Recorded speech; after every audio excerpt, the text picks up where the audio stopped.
Hello everyone, welcome to Sharma classes subscribers. नहीं किया है तो कर दो। हेलो स्टूडेंट्स, कैसे हैं आप लोग? उम्मीद है ठीक होंगे। बहुत ज़्यादा डिमांड के बाद आज इस टॉपिक पर वीडियो बनाई जा रही है। आपको पीछे दिख रहा होगा जो प्रॉपर्टीज़ हैं एल्डिहाइड एंड कीटोन्स की, सबसे इम्पॉर्टेंट पोर्शंस में से एक पोर्शन है aldehyde ketone carboxylic acid chapter का, क्लास 12th में। और यहाँ पर हम एक एक प्रॉपर्टीज़ को हर एक लेक्चर में कवर करने की कोशिश करेंगे, एक एक करके देखने की कोशिश करेंगे और आपको समझाने की कोशिश करेंगे कि वास्तविकता में कि इनके अंदर ऑक्सीडेशन, रिडक्शन या अल्कलीज या अमोनिया उसके डेरिवेटिव्स के साथ रिएक्शन कैसे कैसे हो सकती है, बेहद आसान तरीक़ों से। तो आइए साथ मिलकर कोशिश करते हैं। मेरा नाम अक्षय शर्मा और शुरू करते हैं आज की कहानी को। सबसे पहले ऑक्सीडेशन के लिए ये प्रॉपर्टीज यदि एल्डिहाइड कीटोन की आप लोग पढ़ रहे हैं तो उससे पहले एक बार प्रिपरेशंस को देख लीजिएगा। उम्मीद है आप लोगों ने देख ली होगी, तभी मुझसे बोला प्रॉपर्टीज के बारे में, क्योंकि अधिकांश स्टूडेंट्स का ऐसा कहना था कि प्रिपरेशंस तो हो जा रही है सर, लेकिन प्रॉपर्टीज समझने में थोड़ी सी दिक्कत कर रही है। एक स्टेप में एनसीईआरटी में केवल उस रिएक्शन को लिखा गया है जिसको समझने में बहुत ज़्यादा तकलीफ हो रही है। तो आइए समझते हैं उस एक स्टेप को कैसे समझना है, आसान तरीकों में देखें। तो ये प्रॉपर्टीज आपको पढ़नी है, यानी कि oxidation, reduction, nucleophilic reaction with alkali, सबकी एक एक लेक्चर होगा। और मिसलेनियस रिएक्शन का मतलब है जो इन सबसे छूट जाएंगी, बच जाएंगी, एडिशनली जो आ सकती है आईआईटी के लेवल पर, जेईई या मेंस, एडवांस, सीपीएमटी या ट्रिपल के बेसिस पर जो भी हो सकती है इंपॉर्टेंट रिएक्शंस, वो सब इसमें डाल देंगे। जो आप क्लास के अंदर इन सब प्रॉपर्टीज को देख रहे हैं वो सारी की सारी प्रॉपर्टीज आपके न केवल क्लास 12th बोर्ड के बेसिस पर बल्कि किसी भी कॉम्पिटिटिव एग्जाम में बैठेंगे तो उसके लिए कैपेबल होंगी। पर्याप्त तो कोई भी चीज़ नहीं होती, लेकिन फिर भी हम कह सकते हैं कि हाँ, मोस्ट ऑफ द चीज़ों को कवर करने में हम आपके साथ रहेंगे। तो पहली शुरुआत करते हैं आज की क्लास को ऑक्सीडेशन से। बिल्कुल जीरो लेवल पर चलेंगे, उसके आउटस्टैंडिंग पर जाएंगे। ऑक्सीडेशन दुनिया जानती है, हम नहीं जानते तो मान लेते हैं कि ऑक्सीडेशन कई तरीके से निकाला जाता है। जैसे आप ओल्ड कंसेप्ट को पढ़ते हैं कि एडिशन ऑफ ऑक्सीजन और द रिमूवल ऑफ हाइड्रोजन। फिर आप पढ़ते हैं कि अगर ऑक्सीडेशन नंबर इंक्रीज हो रहा है तो ऑक्सीडेशन हो रहा है, रिड्यूस हो रहा है तो रिडक्शन हो रहा है। जैसे कोई सारे फॉर्मेट, यानी कि ऑक्सीजन का मिलना, हाइड्रोजन का रिमूव होना या ऑक्सीडेशन नंबर का इंक्रीज होना, तो हम कह सकते हैं कि क्या है, ऑक्सीडेशन है बेसिकली। अभी इतनी जरूरत है, आगे जैसी जरूरत होगी। आपने एक चैप्टर पढ़ा होगा रेडॉक्स रिएक्शन क्लास 11th में, और फिर इनके बारे में ब्रीफिंग करी होगी। तो ऑक्सीडेशन के लिए अगर देखें तो आपके क्लास 12th के अंदर ऑक्सीडेशन करवाया गया एल्डिहाइड एंड कीटोन्स का, यानी कि ऑक्सीडेशन किसका कराया गया, एल्डिहाइड्स का एंड कीटोन्स का, दोनों का ही ऑक्सीडेशन करवाने के लिए कोशिश करी गई है। देखते हैं किसका ऑक्सीडेशन हो रहा है, किसका नहीं हो रहा है, हो रहा है तो क्यों हो रहा है, कैसे हो रहा है, और नहीं हो रहा है तो क्यों नहीं हो पा रहा है। ठीक है ना? तो एक एक करके बात करते हैं। ऑक्सीडेशन करने के लिए आपने एल्कोहल, फिनॉल, एथर चैप्टर पढ़ा होगा, वहां भी ऑक्सीडेशन किया था एल्कोहल्स का, याद हो रहा होगा, पीसीसी, पीडीसी, ठीक है, क्लोरोक्रोमेट या डाइक्रोमेट के साथ, कॉलिन्स रिएजेंट के साथ। यहाँ पर भी अलग अलग रिएजेंट्स होंगे। और बहुत ज्यादा कॉमन आपने क्लास 10 से पढ़ा होगा K2Cr2O7, KMnO4 जैसी बहुत सारी चीजें आपने देखी होंगी। देखिए यहाँ पर समझने की कोशिश करिए, क्लास को बहुत पेशेंसली समझना। इसके क्लास को लेने के बाद उम्मीद करेंगे कि आपको कहीं और पर, मीन्स टू से गूगल बाबा पर, आपको किसी भी और चीज को ढूंढने की जरूरत नहीं पड़ेगी किसी भी कीमत पे। तो देखते हैं जरा, ऑक्सीडेशन यदि आप करवा सकते हैं नॉर्मली, तो ऑक्सीडेशन सबसे पहले आप कोशिश करते हैं किसी भी कॉमन ऑक्सीडाइजिंग एजेंट से। कॉमन ऑक्सीडाइजिंग एजेंट आप हमेशा पढ़ते हैं K2Cr2O7, KMnO4, या फिर ऑक्सीडेशन आप कराने की कोशिश करते हैं किससे, जो जनरली कैसे हो, स्ट्रॉन्ग ऑक्सीडाइजिंग एजेंट हो, जैसे कंसंट्रेटेड HNO3, पर्याप्त मात्रा में ऑक्सीडाइज करता है। और कुछ ऐसे होते हैं जो ना स्ट्रॉन्ग है ना वीक है, मतलब आप कह सकते हैं मॉडरेट ऑक्सीडाइजिंग एजेंट है। इसी पर पूरा लेक्चर है, जिनको हम कहते हैं FBT। क्या कहते हैं? FBT। क्या है FBT? F का मतलब है फेलिंग टेस्ट, B से बेनेडिक्ट्स टेस्ट और T से टॉलिंस टेस्ट। ये मॉडरेट ऑक्सीडाइजिंग एजेंट है। ये एल्डिहाइड और कीटोन को ऑक्सीडाइज कर पाएंगे या नहीं कर पाएंगे, यही इसी पर पूरा लेक्चर है। तो देखते हैं जरा ये तीनों कैसे काम कर सकते हैं और कैसे नहीं करते हैं। तो सबसे पहले शुरुआत करते हैं टॉलिंस रिएजेंट की, टॉलिंस टेस्ट की। तो यहां पर देखिए आपके सामने टॉलिंस टेस्ट है। टॉलिंस टेस्ट को हर किताब में लिख रहा है। जनरली आप सभी जानते हैं इसको हम सिल्वर मिरर टेस्ट भी कहते हैं। क्यों कहते हैं देखेंगे क्लास में। सिल्वर मिरर टेस्ट के नाम से भी जानते हैं टॉलिंस टेस्ट को। बेसिकली एक एक करके तीनों को समझने की कोशिश करते हैं। अभी हम एक को पकड़ते हैं, उसके बाद दूसरे के पास आएंगे, ठीक है। यानी कि टॉलिंस टेस्ट से हम सबसे पहले एल्डिहाइड्स को देख रहे हैं। किसको देख रहे हैं? एल्डिहाइड्स को।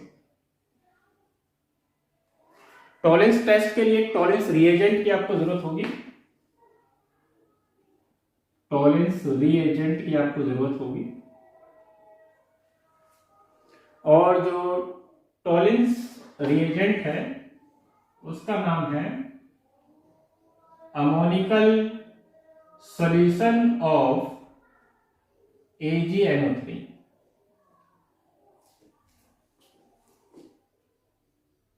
जिसको आप कॉमनली कह देते हैं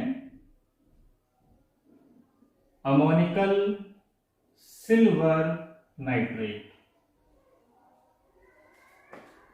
अमोनिकल सॉल्यूशन ऑफ AgNO3, या फिर आप कह सकते हैं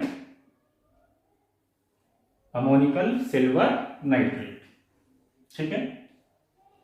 सबसे पहले टॉलिंस रिएजेंट आपको बनाना पड़ेगा, तभी आप टॉलिंस टेस्ट कर सकते हैं। नॉर्मल सी बात है। जो टर्म 2 का एग्जाम है उसमें टॉलिंस रिएजेंट है, कार्बोनामाइड है, आइडोफॉर्म टेस्ट है। ये सारे के सारे टेस्ट आपको केमिस्ट्री लैब में भी मिल जाएंगे और शायद लैब मैनुअल्स में आपको करने भी पड़ेंगे। फंक्शन ग्रुप वगैरह को आइडेंटिफाई करने के लिए, डिस्टिंग्विश करने के लिए, जैसी चीजों के लिए। वही सब्जेक्टिव में और वही प्रैक्टिकल बेसिस पर है, तो आपके लिए बेहद इंपॉर्टेंट टॉपिक हो जाता है दोनों तरफ से। तो टॉलिंस रिएजेंट की अगर बात करें तो that will be the Tollens reagent. अब इस टॉलिंस रिएजेंट को बनाना तो पड़ेगा, तो देखते हैं बनता कैसे। टॉलिंस रिएजेंट आप बना रहे हैं तो आप क्या करें, AgNO3 को यानी कि सिल्वर नाइट्रेट को आप NH4OH के साथ अगर रिएक्ट कराएंगे तो जनरली किताबें कहती हैं कि टॉलिंस रिएजेंट बन जाता है। लेकिन यह बात पूर्णतः सत्य नहीं है। जब आप केमिस्ट्री लैब में जाएंगे तो आप पहले क्या करेंगे, सबसे पहले एक AgNO3 लेंगे और NH4OH के सॉल्यूशन में अगर उसको डालेंगे तो आपके सामने टॉलिंस रिएजेंट नहीं बनेगा, उसका एक प्रेसिपिटेट बनेगा। यानी कि सिल्वर का प्रेसिपिटेट बनेगा। किसका बनेगा? सिल्वर का एक प्रेसिपिटेट बनेगा। इस सिल्वर के प्रेसिपिटेट को हम NH4OH के साथ, किसके साथ? NH4OH के साथ रीडिजोल्व करेंगे। क्या? रीडिजोल्व करेंगे, दोबारा घोलेंगे इसको। जैसे ही आप दोबारा घोलेंगे, नाउ फ्रेशली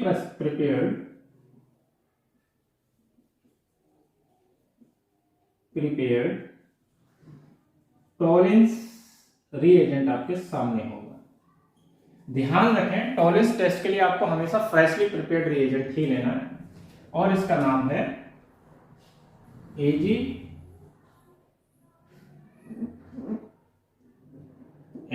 का twice plus that will be the Tollens reagent. Now this tolerance reagent, क्योंकि ये पूरा टेस्ट जो है वो जनरली हम बेसिक मीडियम करते हैं, मोस्ट ऑफ द जो केमिकल रिएक्शंस है ऑर्गेनिक की वो बेसिक मीडियम में होती है, इस बात को ध्यान रखना। कुछ और एसिडिक में होती है, जैसे आप न्यूक्लियोफिलिक कराएंगे एडिशन रिएक्शन विद एल्कोहल्स, ये दिख रहे हैं ना आपको, न्यूक्लियोफिलिक एडिशन कराएंगे यदि आप किसके साथ, एल्कोहल्स के साथ, तो वो एसिडिक मीडियम में होगी। लेकिन अधिकांश रिएक्शंस आपकी फेरिंग्स है ये सब है, तो ज्यादातर जो रिएक्शंस है वो बेसिक मीडियम में होती है। तो वहां पर मेंशन कर दे रहा हूं, यहाँ पर हम एल्डिहाइड्स का ऑक्सीडेशन कर रहे हैं बेसिक मीडियम में। किसमें कर रहे हैं, बेसिक मीडियम में। आपकी ये वीडियो फुलफिल्ड वीडियो होगी, इसके अलावा आपको कहीं से इधर उधर मुंह मारने की जरूरत नहीं पड़ेगी, कंप्लीटली पैकेज होगा। क्योंकि ये बेसिक मीडियम है इसलिए कहीं कहीं पर किसी किताब गाइड कुंजी में यहाँ पर OH नेगेटिव भी लगा देते हैं। आप नहीं लगाएंगे तो भी कोई दिक्कत नहीं है, अगर आप मेंशन कर दे रहे हैं कि वो बेसिक मीडियम में होने वाली रिएक्शन है। तो टॉलरेंस टेस्ट कराने के लिए सबसे पहले हमने टॉलरेंस रिएजेंट को प्रिपेयर कर लिया, क्योंकि हमें यही नहीं पता था कि टॉलरेंस रिएजेंट है क्या, तो टॉलरेंस टेस्ट करेंगे किससे। जनरली लिखते हैं कि this aldehyde react with tolerance reagent, गलत है। टॉलरेंस टेस्ट में टॉलरेंस रिएजेंट ना लिखें, बताएं उसे that means ammoniacal solution of silver nitrate या ammoniacal silver nitrate, that will be the tolerance reagent. Reagent का नाम दीजिए, टेस्ट के ऊपर ही टॉलरेंस रिएजेंट ना लिखें, वो गलत होगा। मेरे हिसाब से नंबर कटने लायक स्थिति हो सकती है, और हो सकता है नंबर ना भी कटे आपके, ठीक है। तो that will be the tolerance reagent. अब हमारे पास रिएजेंट आ गया, अब ऑक्सीडेशन हम करा सकते हैं। तो देखिए ऑक्सीडेशन कैसे कराएंगे, एल्डिहाइड लेंगे एग्जांपल्स के साथ। जैसे मान के चलिए ये तो आपका बेसिक इंट्रो था, क्या क्या कैसे कैसे हो रहा है देखिए। एल्डिहाइड ले रहे RCHO, unknown chain of aldehyde है, मैं लिख दे रहा हूं एल्डिहाइड है, CHO है, एल्डिहाइड है। अब एल्डिहाइड का हम क्या करा रहे हैं, ऑक्सीडेशन। तो ऑक्सीडेशन किसके साथ करा रहे हैं, अमोनिकल सिल्वर नाइट्रेट यानी कि Ag, NH3 का ट्वाइस प्लस, इसका हम क्या कर रहे हैं, ऑक्सीडेशन। किसके साथ, टॉलरेंस रिएजेंट के साथ। ये जो रिएजेंट है एक चैप्टर है कोऑर्डिनेट कंपाउंड्स, चैप्टर 9 पार्ट 1 का टर्म 2 के अंदर, वहां पर आप इनकी नेमिंग वगैरह आई बैक सीख चुके होंगे या सीख लिए होंगे या सीखेंगे। तो यहाँ पर देखेंगे अमोनिया का जो कोऑर्डिनेशन नंबर है दैट विल बी, चलिए ऑक्सीडेशन स्टेट की बात करें तो न्यूट्रल होता है अमोनिया, 0 रहेगा। तो जो Ag पर जो ये कैटायनिक कोऑर्डिनेट कंपाउंड दिख रहा है, तो ये प्लस जो है वो Ag पर है, किस पर है, Ag पर, Ag पर प्लस है, ये तो न्यूट्रल होता है, तो Ag प्लस में, ठीक है। किसका, टॉलरेंस रिएजेंट का, एल्डिहाइड है। Now this tolerance reagent in basic medium OH लिखना चाहे तो लिख दीजिए, नहीं तो बेसिक मीडियम लिख दीजिए। क्या हम करा रहे हैं, ऑक्सीडेशन। क्या करा रहे हैं हम, ऑक्सीडेशन, अंडरस्टूड है। इसका हम क्या करा रहे हैं, ऑक्सीडेशन करा रहे हैं। जैसे ही आप इसका ऑक्सीडेशन कराएंगे, now this aldehyde is get convert into acetate ion, यानी कि कार्बोक्सिलिक के आयन में कन्वर्ट हो जाएगा। कार्बोक्सिलिक कार्बोक्सिलिक एसिड नहीं बना, उसका आयन बना, ठीक है। यानी कि ये क्या हो गया, ऑक्सीडाइज हो गया, हाइड्रोजन चला गया, ऑक्सीजन मिल गई तो ऑक्सीडेशन ही है, हाइड्रोजन चला गया, ऑक्सीजन मिल गई तो ऑक्सीडेशन ही है। यानी कि एल्डिहाइड का ऑक्सीडेशन करा रहे थे जो कि सक्सेसफुल रहा, इसका ऑक्सीडेशन ही हुआ है, वेरी गुड। नाउ अच्छी बात है, और सिल्वर यहां पर बन जाएगा ऐसा प्रेसिपिटेट, यहां पर भी प्रेसिपिटेट के फॉर्म में आएगा। तो देखना यहाँ पर Ag प्लस में था, Ag प्लस में था, यहां पर Ag पर स्टेट कितनी होगी, 0, प्लस से कितनी होगी, 0। तो ऑक्सीडेशन नंबर इंक्रीज होता है तो ऑक्सीडेशन, अब ऑक्सीजन नंबर डिक्रीज हो रहा है ना, डिक्रीज हो रहा है ना, +1 से 0 हो गया, डिक्रीज हो रहा है ना, तो हम कहेंगे सिल्वर का क्या हुआ, रिडक्शन। सिल्वर का क्या हो गया, रिडक्शन हो गया। सिल्वर का क्या हो गया, रिडक्शन हो गया। तो सिल्वर का रिडक्शन हुआ और एल्डिहाइड का ऑक्सीडेशन हुआ, यानी कि जाहिर सी बात है यदि एक का ऑक्सीडेशन हो रहा है तो दूसरे का रिडक्शन होना निश्चित है, रिडक्शन उसका होकर रहेगा। बचा कुचा जो आपके बाई प्रोडक्ट्स हैं तो वो NH3 बाहर आ जाएगा और आप पानी निकाल देना, ठीक है। अपने नल में से मत निकालना, इस रिएक्शन में से पानी निकालना आपको, ठीक है ना। ये आपका मेन रिएक्शन होगी। यदि आप इसको यहाँ तक भी लिखकर आ रहे हैं तो कोई दिक्कत नहीं है, बाई प्रोडक्ट आपके साइड में हो जाएंगे। यहाँ पर ही रिएक्शन को हम छोड़ देते हैं, जो कि गलत बात है, शायद हो सकता है किताबों में हो। यहाँ पर रिएक्शन आप मत छोड़ कर आइएगा, केवल एक स्टेप और बढ़िए, इसका हाइड्रोलाइसिस करा दीजिए, यानी कि इसको पानी दे दो। तो पानी जब आप दोगे तो क्या मिलेगा, H+OH नेगेटिव। जैसे H+OH नेगेटिव दोगे तो इस नेगेटिव को क्या होगा, पॉजिटिव मिलेगा, तो ये बन जाएगा COOH। Now it will B convert into carboxylic acid, it will B convert into carboxylic acid. तो जब कभी आप टॉलेंस रिएजेंट की सहायता से, यानी कि अमोनिकल सिल्वर नाइट्रेट की सहायता से एल्डिहाइड्स का, ठीक है, और मैं इसको अच्छा नहीं लिखा और अच्छा लिखता हूं, हम कहेंगे एलिफेटिक एल्डिहाइड्स। Very good.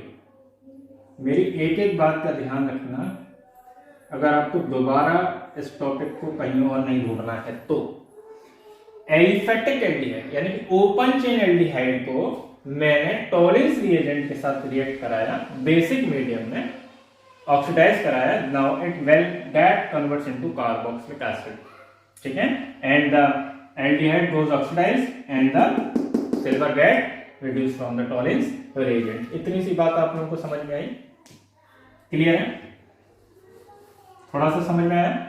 चलिए, बहुत ज्यादा समझ में आएगा, एक एक एग्जांपल से समझते हैं। एक स्क्रीनशॉट मारो जरा इसका,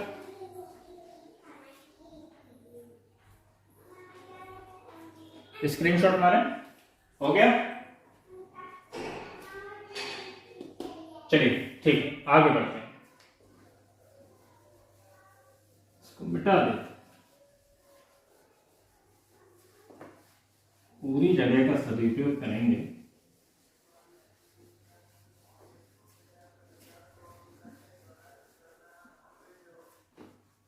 ठीक, यानी कि सिल्वर का रिडक्शन हुआ और एल्डिहाइड का ऑक्सीडेशन हुआ। कौन सा एल्डिहाइड था, that will be the aliphatic aldehyde. कैसा, एलिफेटिक। टेक एन एग्जांपल, एक एग्जांपल लेते हैं, आ जाइए ऊपर आ जाते हैं, जरा देखिए। जैसे मान के चलिए CH3CHO दे रखा है, क्या CH3CHO कैसा है, आर की जगह CH3 लगा दिया बस, तो CH3CHO यानी कैसा है, एलिफेटिक, ओपन चेन एल्डिहाइड है। ओपन चेन एल्डिहाइड का यदि हम टॉलेंस के साथ क्या करा रहे हैं, ऑक्सीडेशन करा रहे हैं, टॉलेंस रिएजेंट के साथ क्या करा रहे हैं, ऑक्सीडेशन करा रहे हैं,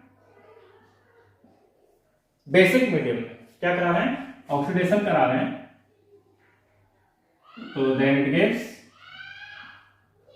क्या, carboxylic CH3COO plus, now this silver is get reduced, नहीं लिख पा रहा, plus NH3 plus H2. Now this get hydrolyzed, now convert into acetic acid. किसमें कन्वर्ट हो गया, एसिटिक एसिड में कन्वर्ट हो गया। अंडरस्टूड है, ठीक है सब, यानी कि ओपन चेन में। हमने इस टेस्ट के साथ एक एरोमेटिक एल्डिहाइड लिया, मान के चलो बेंजल्डिहाइड ले लिया, CH क्या है, बेंजल्डिहाइड। तो किसमें है ये, एरोमेटिक। कैसा एल्डिहाइड है, एरोमेटिक। ये कैसा था, एलिफेटिक। ये कैसा है, एरोमेटिक। जैसे मैंने एरोमेटिक एल्डिहाइड का ऑक्सीडेशन कराने की कोशिश करी, किसके साथ, टॉलेंस रिएजेंट के साथ। Now this aromatic aldehyde also get oxidized, very important है, also get oxidized with Tollens reagent, यानी कि ये भी क्या हो गया, ऑक्सीडाइज हो गया। किसके साथ, किसके साथ, टॉलेंस reagent के साथ। तो इसका हाइड्रोलाइसिस कराइए and now get convert into COOH। तो इसका मतलब है कि चाहे एरोमेटिक एल्डिहाइड हो या एलिफेटिक एल्डिहाइड हो, दोनों ही टाइप के एल्डिहाइड टॉलेंस टेस्ट को विजुलाइज करते हैं या टॉलेंस टेस्ट के साथ ऑक्सीडाइज हो सकते हैं। इतनी बात समझ में आई बेसिक मीडियम में। ध्यान रहे ये रिएक्शन मैंने बैलेंस नहीं करी है, आप चाहो तो इसको बैलेंस कर सकते हो, बस 2 3 2 4 2 लगाना है, ठीक है। तो इस टेस्ट के हेल्प से आप एलिफेटिक और एरोमेटिक एल्डिहाइड्स को क्या कर सकते हैं, ऑक्सीडाइज कर सकते हैं, ठीक है। रिजल्ट देखिए, ऑक्सीडाइज हो गया। आगे बढ़ते हैं थोड़ा सा, चलिए नोट बाद में लगाएंगे, नोट लगाने से पहले कुछ और समझते हैं। टॉलेंस टेस्ट को आपने सिल्वर मिरर टेस्ट भी कहा। अब बात करते हैं सिल्वर मिरर टेस्ट क्या है। जैसे आपने एलिफेटिक या एरोमेटिक एल्डिहाइड का, जैसे आपने एलिफेटिक या एरोमेटिक एल्डिहाइड, दोनों ही aldehyde types of aldehyde, aromatic हो या ओपन चेन हो, कैसे ही एल्डिहाइड का यदि आप टॉलेंस रिएजेंट के साथ ऑक्सीडेशन कराएंगे तो आपके पास एक मेटेलिक सिल्वर मिल रहा है एज अ प्रेसिपिटेट। जो मेटेलिक सिल्वर आपको मिल रहा है, ये मेटेलिक सिल्वर क्या करता है, जिसमें आप इस ऑक्सीडेशन, जिस कंटेनर में, बीकर में, वेसल में आप करा रहे हैं, वहां पर ये मेटेलिक सिल्वर उस टेस्ट ट्यूब के चारों तरफ उसकी वॉल्स पर चिपक जाएगा, कुछ इस तरीके से चिपक जाएगा सिल्वर। शाइनिंग सरफेस होता है, सीधी सी बात है। जैसे ही आप इस टेस्ट ट्यूब को ऊपर उठाएंगे तो आप बाकायदे अपना चेहरा देख सकते हैं, बिल्कुल फेस दिखता है एज अ मिरर, जैसे मिरर में आपको दिखता है कोटिंग टाइप की, तो जैसे मिरर में आप अपना फेस देख सकते हैं, वैसे ही ऐसा कुछ इसमें फेस आप देख पाएंगे सिल्वर की वजह से। इसलिए इसको हम सिल्वर मिरर टेस्ट के नाम से भी जानते हैं। दैट इज सो क्योंकि जो सिल्वर है उसकी कोटिंग, मेटेलिक सिल्वर की कोटिंग उस टेस्ट ट्यूब के चारों तरफ हो जाएगी, जिसकी वजह से आप वो एज अ मिरर बिहेव कर सकते हैं, एक शीशे की तरह हम देख सकते हैं खुद को, बाल बाल बना सकते हैं, एकदम स्मार्ट तो हो ही। चलिए, जब हमने कीटोन्स के साथ टॉलेंस को रिएक्ट कराने की कोशिश करी तो कीटोन रजिस्ट कर गए, यानी कीटोन टॉलेंस के साथ, यानी कि टॉलेंस रिएजेंट के साथ ऑक्सीडाइज नहीं हो रहे हैं। तो इस बात का ध्यान रखना है कि Tollens reagent do not oxidizes ketones, यानी कि Tollens reagent ammoniacal silver nitrate या अमोनिकल सॉल्यूशन सिल्वर नाइट्रेट का कीटोन्स को ऑक्सीडाइज नहीं कर सकता। टॉलेंस रिएजेंट कीटोन्स को ऑक्सीडाइज नहीं करता है, केवल एलिफेटिक और एरोमेटिक एल्डिहाइड्स को ऑक्सीडाइज कर सकता है। तो यहाँ पर कुछ डिस्टिंग्विश बन सकते हैं, क्वेश्चन बन सकते हैं, और वो क्वेश्चन क्या बनेंगे, यदि आपसे पूछ लिया कि distinguish between benzaldehyde and acetophenone, Tollens test.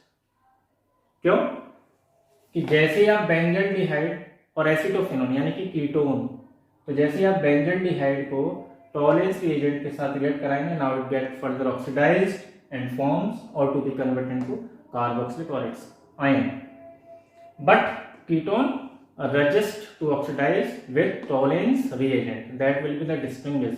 यदि आपसे पूछ लिया जाए distinguish between propanal and propanone, तब भी आप टॉलेंस टेस्ट को ले सकते हैं। यानी कि टॉलेंस टेस्ट की सहायता से आप एलिफेटिक और एरोमेटिक एल्डिहाइड्स के साथ कीटोन्स में डिस्टिंग्विश कर सकते हैं। यानी कि किसी भी एल्डिहाइड को कीटोन से डिस्टिंग्विश करने के लिए यदि आपसे प्रेफरेंशियली पूछा जाए तो आप टॉलेंस टेस्ट का नाम लेंगे, यानी कि टॉलेंस के साथ आप इसका फर्दर ऑक्सीडेशन कराकर डिस्टिंग्विश कर सकते हैं कि भैया टॉलिन्स कीटोन्स को ऑक्सीडाइज नहीं कर पाता है, जबकि एलिफेटिक या एरोमेटिक एल्डिहाइड्स को आसानी से कर लेता है।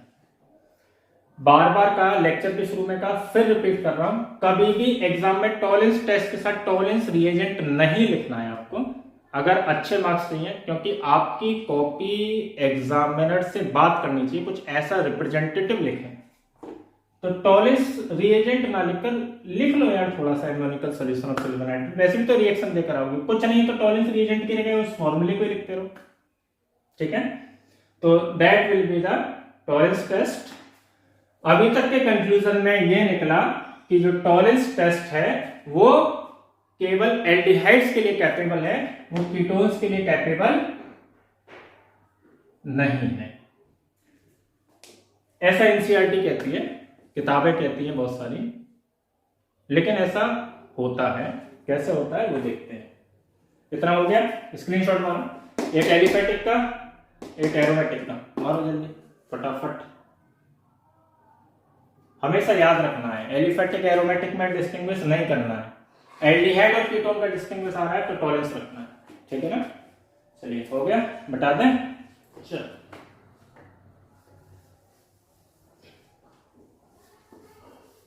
आज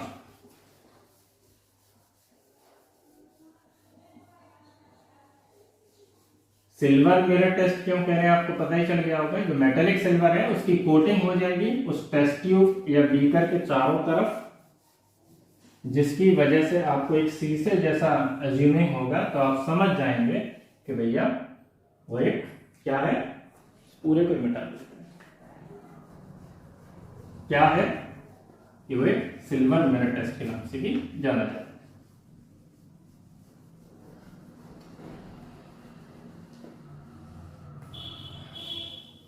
चलिए आगे बढ़ते हैं, और जैसे ही आगे बढ़ते हैं तो थोड़ा सा आगे आते हैं। हमेशा याद रखना कि थोड़ा आगे पीछे दाएं बाएं देखकर सड़क पार करते हैं, ठीक ऐसे ही ऑर्गेनिक को भी दाएं बाएं देख लिया करो जब इधर उधर बढ़ेंगे। तो हमने एक नोट लगाया था और उसमें लिख रहा था ketones do not oxidises with tolerance reagent, ये हमने नोट लगाया था। लेकिन हम इसको ऑक्सीडाइज करा के मानेंगे, मान के चलेंगे कि ये ऑक्सीडाइज करा सकते हैं या हो सकता है। तो हमने कुछ ना कुछ तिकड़मबाजी लैब में जाकर करना शुरू कर दिया, तो हम नहीं सुधरेंगे, बिल्कुल नहीं सुधरेंगे, आज तक तुम नहीं सुधरेंगे। चलिए देखते हैं। आपने एक कीटोन, जैसे मान के चलिए दो विद्यार्थी हैं क्लास में, और उसमें से एक बहुत शरारती है, दोनों दोस्त हैं ए और बी नाम के। बी शरारती है तो बी को क्या करा, टीचर ने क्लास से बाहर आउट कर दी कि तुम क्लास से जाओ, और इस पूरे वीक में आप मेरी क्लास में अटेंड एक भी लेक्चर नहीं करेंगे। वो चला गया। ए ने कहा कि भले ही कितना शरारती हो, सोचा यार पर मेरा दोस्त पढ़ने में बढ़िया, कुछ नहीं तो दोस्त तो है ही, मर मिटेंगे एक दूसरे के लिए, ऐसी दोस्ती है। तो ए ने क्या करा, बी से बात करी और बोला कि चल ऐसा करते हैं, मैं तेरे को साथ में लेकर चल रहा हूँ सर के कैबिन में, और उनके साथ बैठकर उनसे सॉरी बोल दिया तो शायद मान जाएंगे और तेरे को अगली क्लास से अपनी क्लास में या लेक्चर्स में बैठने देंगे। ठीक इसी प्रकार से कीटोन का ऑक्सीडेशन करने से, कीटोन का ऑक्सीडेशन करने से टॉलरेंस रिएजेंट ने मना कर दिया। तो कीटोन ने क्या करा, पॉलीफंक्शनल कीटोन बनकर आया, यानी कि एक फंक्शनल ग्रुप लेकर आया अपने साथ। नहीं समझ में आया, ये आपके समझाने के तौर पर कर रहा हूं, फिर भी नहीं समझ में आया तो आप कह सकते हैं, यानी कि कोई भी कार्बोनिल ग्रुप, कीटोन के लिए कार्बोनिल ग्रुप होता है बेटा, कार्बोनिल ग्रुप आप जानते होंगे, पॉलीफंक्शन पढ़े होंगे, C double bond carbonyl group है। ये कार्बोनिल ग्रुप एक हाइड्रोक्सिल ग्रुप को लेकर आए। हाइड्रोक्सिल ग्रुप आप जान रहे होंगे OH, अब तो समझ रहे हैं, क्योंकि प्रेफरेंशियल सीरीज आपने पढ़ी है तो हम कह सकते हैं कार्बोनिल ग्रुप हाइड्रोक्सिल से ज्यादा प्रेफरेंशियल होगा। इसको इन तीनों में भी अगर आपको बहुत आसान शब्दों में समझ में आया होगा, लेकिन किताब में अगर लिखा है तो हम कह सकते हैं अल्फा हाइड्रोक्सी कीटोन। कैसा? Alpha hydroxy ketone. ऐसे ही नहीं आया, अंडर या एट हाई टेम्परेचर, यानी कि नॉर्मल कंडीशंस में कीटोन्स टॉलेंस के साथ रिएक्ट ही नहीं हो रहा, तो उसे समझाना पड़ेगा, बुझाना पड़ेगा, बताना पड़ेगा कि भाई ऑक्सीडेशन हो सकता है अगर चाहें तो वो किसी और के साथ आ रहा है और एक अदर कंडीशंस के साथ आ रहा है, यानी कि high range of temperature and pressure के साथ आ रहा है और ऑक्सीडेशन करने की कोशिश कर रहा है। तो देखते हैं जरा, अल्फा हाइड्रोक्सी कीटोन को समझाता हूं पहले। जैसे मान के चलिए ये CH3 CH2 C double bond O CH2 CH3 और इधर लगा दे रहा हूं OH। इस कार्बोनिल ग्रुप, क्या इस कार्बोनिल ग्रुप के जो एडजेसेंट कार्बन होंगे, these are known to be alpha carbon, and इन अल्फा कार्बन के पास जो हाइड्रोजन है, these are replaceable alpha hydrogen. Replaceable alpha hydrogen, एक हाइड्रोजन रिप्लेस हुआ होगा और यहां पर OH प्लेस कर लिया होगा। सेम कहानी, आप चाहें तो मैं OH यहां लगाया है, आप चाहो तो इस अल्फा कार्बन पर हाइड्रोक्सिल ग्रुप लगा सकते हैं। तो होगा कुछ नहीं, जैसे आप टॉलेंस रिएजेंट लेकर आएंगे AgNO3, ध्यान रखना है बेटा, बेसिक मीडियम रहेगा ही रहेगा हाई टेम्परेचर रेंज पर। तो आप क्या करेंगे, now this hydroxyl group is converted into carbonyl, CH3 C double bond O C CH2 CH3। तो क्या बन गया, दो कार्बोनिल ग्रुप आ गए। डाई कार्बोनिल, आप कह सकते हैं डाई कीटोन, दो कार्बोनिल ग्रुप आ गए।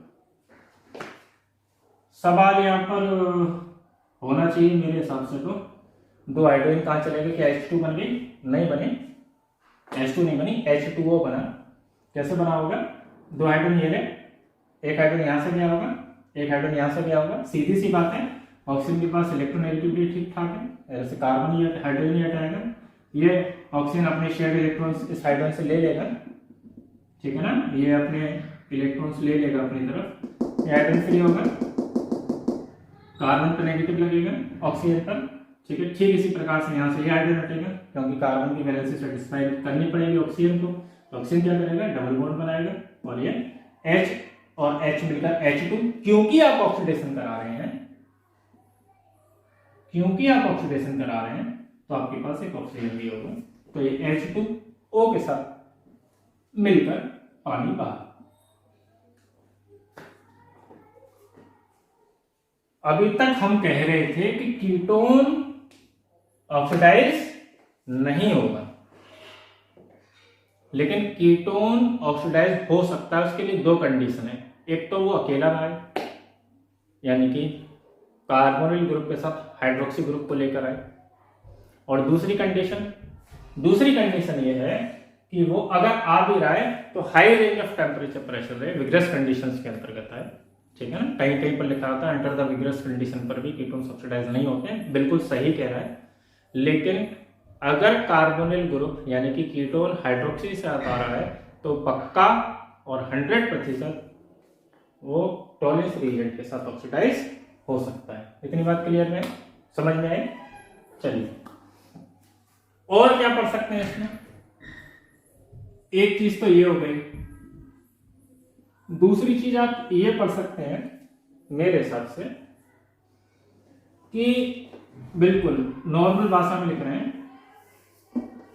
यदि आपके पास ऐसे अल्काइंस हैं जिनके कॉर्नर पे ट्रिपल बॉन्ड है, यानी कि ऐसे अल्काइंस जिनके कॉर्नर पर, कॉर्नर का मतलब कॉर्नर कार्बन पर ट्रिपल बॉन्ड्स हैं, वो भी टॉलेंस रिएजेंट के साथ ऑक्सीडाइज हो सकते हैं। किन पर? कॉर्नर वाले कार्बन्स पर। कॉर्नर वाले कार्बन्स को यदि आप देखेंगे क्लास 11th में आपने आईपैड खूब अच्छे तरीके से सीखी है, तो उसको हम कहते हैं टर्मिनल अल्काइंस। क्या? टर्मिनल अल्काइंस, यानी कि टर्मिनल अल्काइंस टॉलेंस रिएजेंट के साथ ऑक्सीडाइज होकर, ठीक है, ऑक्सीडाइज होकर या ऑक्सीडाइज हो सकते हैं। फॉर एग्जाम्पल जैसे मान के चलिए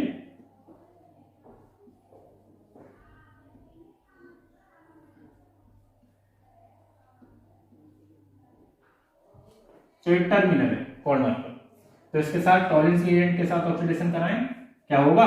बिल्कुल होगा। यदि ये है,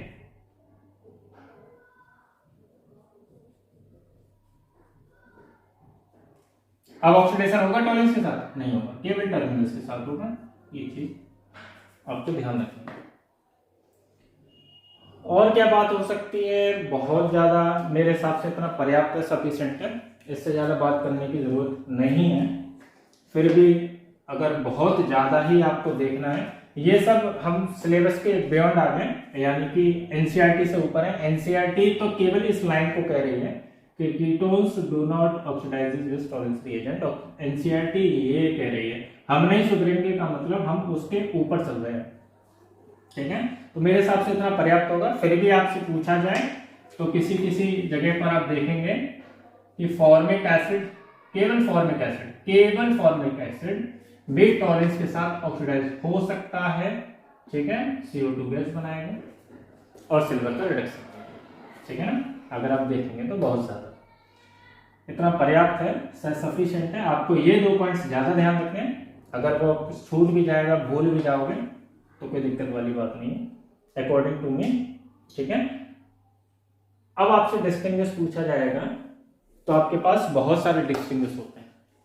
अगर हाइड्रोकार्बन से डिस्टिंग्विश पूछा जाए तो हाइड्रोकार्बन से आपके पास टॉलेंस के साथ डिस्टिंग्विश है। सोचिए सोचिए सोचिए सोचिए, क्या सोचना है?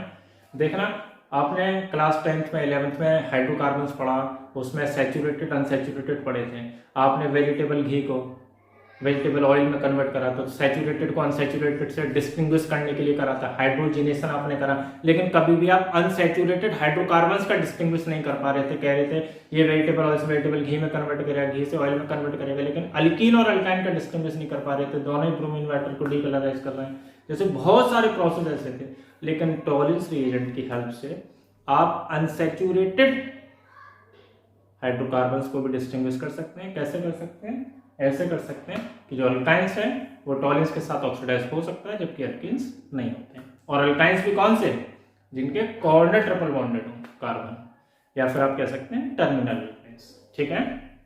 तो इतनी बात आप लोगों को समझ में आ गई होगी। कोई दिक्कत? आप चाहें तो इस पर और सारे क्वेश्चंस कर सकते हैं, प्रैक्टिस कर सकते हैं, या कहीं से भी क्वेश्चन आपको मिल रहे हैं तो वहां से ढूंढ कर और डाल सकते हैं। आपका बेसिक कंसेप्ट हो गया। स्क्रीनशॉट लीजिए, आगे बढ़ते हैं। चलिए आगे बढ़ते हैं।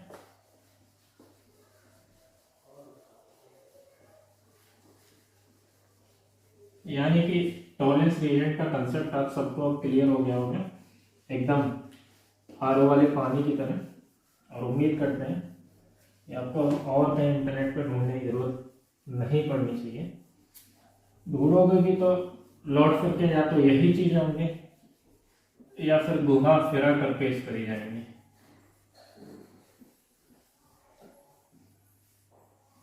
हो सकता है कहीं पर इतना भी ना हो, ठीक है। चलिए, टॉलेंस की कहानी खत्म होती है। आगे देखते हैं फेलिंग को। अगला है फेलिंग्स टेस्ट।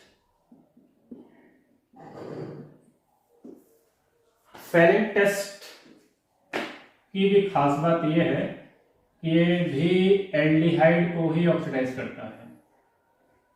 कीटोन्स का ऑक्सीडेशन फेरिंग्स में नहीं होता है, ऐसा सभी का मानना है। एल्डिहाइड दो प्रकार के होते हैं, एक होते हैं एलिफेटिक और दूसरा होता है एरोमेटिक। ठीक है, एक एक करके देखते हैं। सिंपल सा फेलिंग टेस्ट। फेलिंग टेस्ट के अंदर फेलिंग सॉल्यूशन लिए जाते हैं दो, लैब में भी होंगे। तो फेलिंग के दो सॉल्यूशन लिए जाएंगे, फेलिंग सॉल्यूशन ए, फेलिंग सॉल्यूशन बी।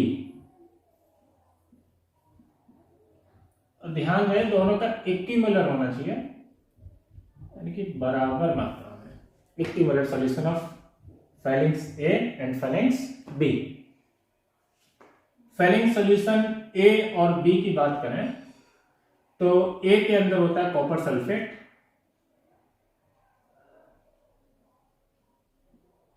जिसको आप जनरली ब्लू विट्रॉल कहते हैं।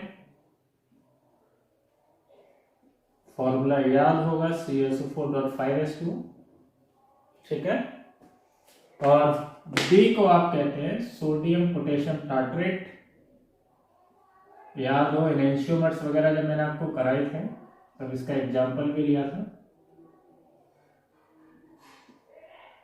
तो उसी शेप में बना देते हैं सोडियम पोटेशियम टार्ट्रेट।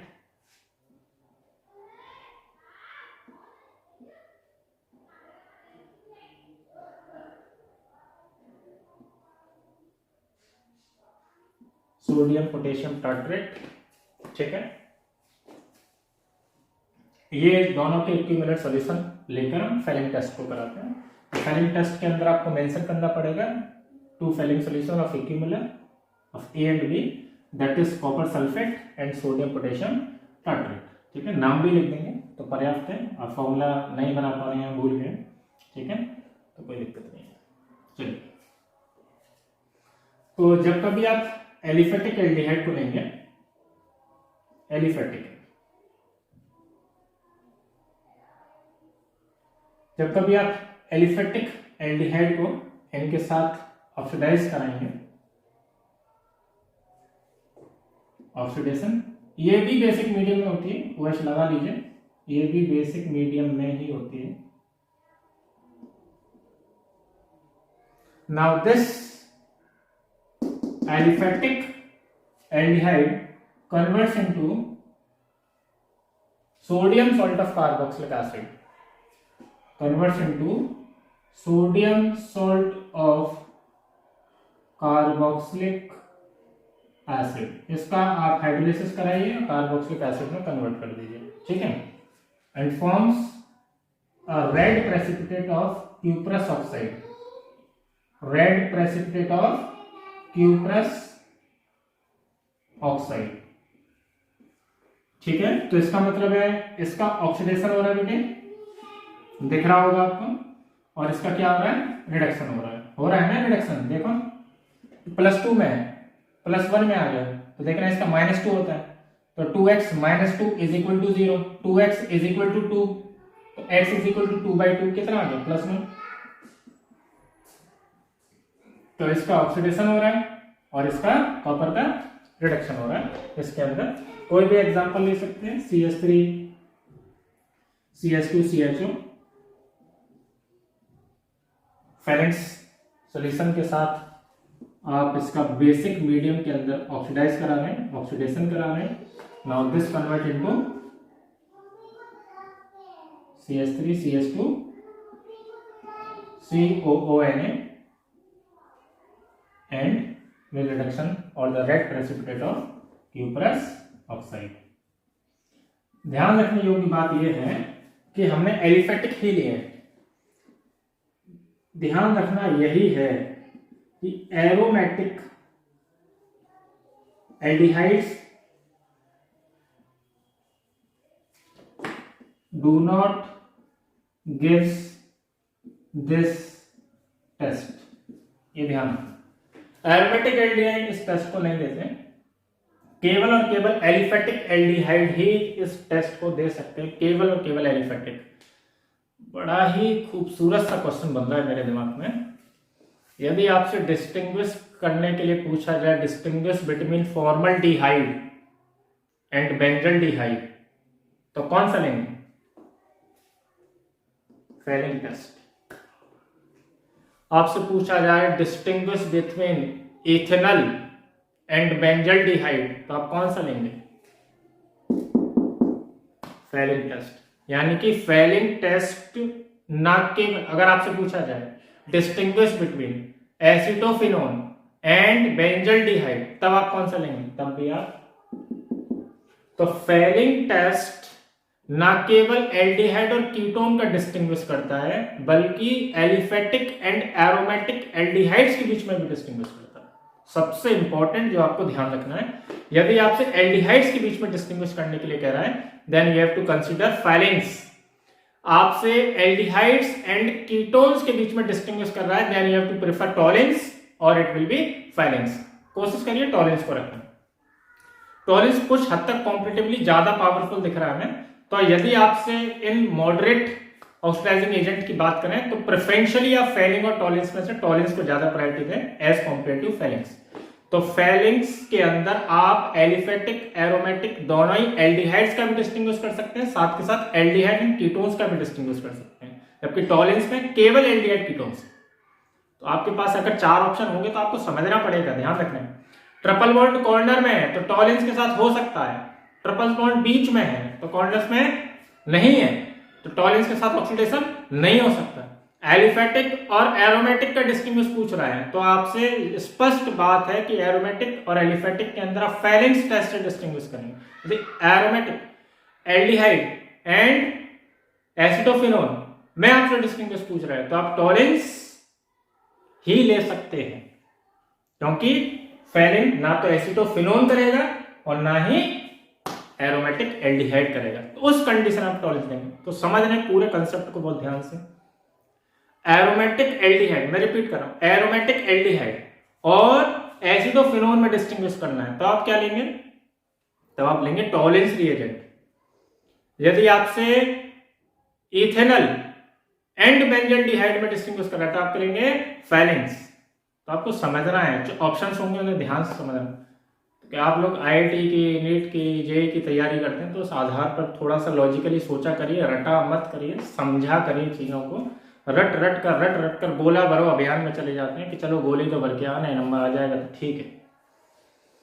कुछ तो ऐसे कॉन्फिडेंस, इतनी तैयारी कर चुके हैं, कुछ तो इतनी क्रैश कोर्स कर, ये कोर्स कर, वो कोर्स कर, इतनी तैयारी कर चुके हैं कि उन खुद की शकल ही आईआईटी जैसी हो गई है।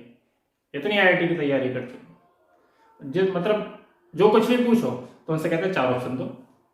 कमाल हो यार। एक दिन मैंने पूछा, मैंने बेटा आपके पापा का नाम क्या है? 4 ऑप्शन दो। ऐसे ऐसे विद्यार्थी हैं कि 4 ऑप्शन दो। तो ऐसा मत बनिए, रटिए मत कि 4 ऑप्शन दो हर चीज में। कंसेप्ट अगर आपके पास है तो आपका उसका आंसर होना चाहिए। वो ऑप्शंस आपको फाइंड आउट नहीं करना पड़े, आपको पहले से माइंड सेटअप हो कि इसका ऑप्शन ये हो सकता है। ठीक है, टिक बढ़ो, गोला बढ़ो, आगे निकल जाओ। ठीक है, that means the Fehling's test पर्याप्त है, ध्यान रखना है। टॉलिन्स और फेलिंग्स में साथ के साथ बेनेडिक्ट्स टेस्ट को भी देख लेते हैं यहीं पर।